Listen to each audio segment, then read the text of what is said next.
In this segment, I'd like to talk about the importance of proper tuck and pike position.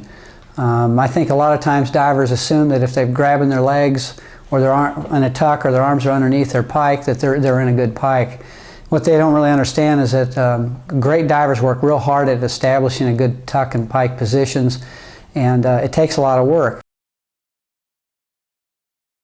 A couple things that I think you need to remember on the tuck is one, when you throw and grab for your legs, your knees need to be together. A lot of divers overlook that. They kind of tend to bring their knees apart. You want the knees together, you're going to throw real narrow, or you're going to circle, and for fronts you'll throw narrow in front with your elbows together. For backs you come around this way for your legs.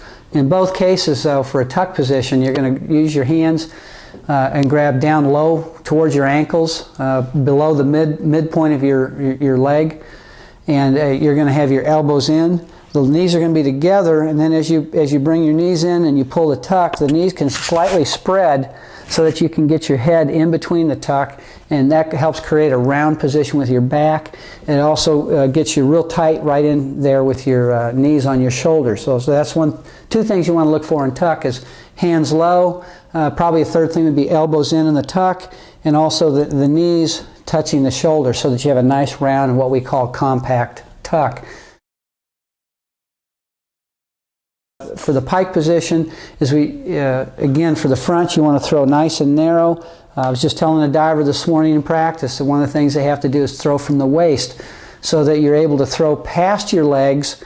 So you throw all the way past your legs, and you can get underneath and get your elbows into your legs so that your pike position is more like this underneath rather than having your elbows out. Again, you want the elbows in. Now I know some divers, Mark Lindsay used to pike like this so that his pike would be pretty closed up and his elbows would still be in.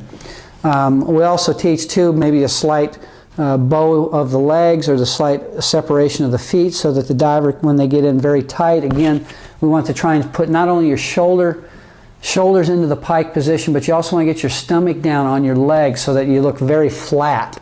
And for a pike to be compact like a tuck, in this case it's going to be very flat, compact with the stomach on the legs. And again, when you do that though, it's hard to really spot and see, so a lot of divers, particularly international divers, will look either between their legs or slightly over their toes. And again, a couple things that are important to get in a good tuck and pike is one is you have to set a goal that this is important and that I'm going to work on it. I think a lot of divers get sloppy and they feel like, well, it's close enough. And then when they look at it on film, they don't realize how open their tuck is.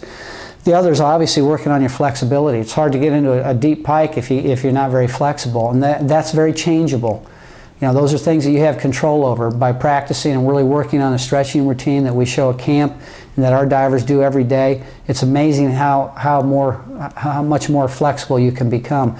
The other thing to remember on tuck and pike positions is that my rule of thumb is if you have an open tuck or pike, you're probably going to line up short 90–95% of the time. So if you want to get vertical and really have a good entry, a lot of it comes back to your tuck and pike positions.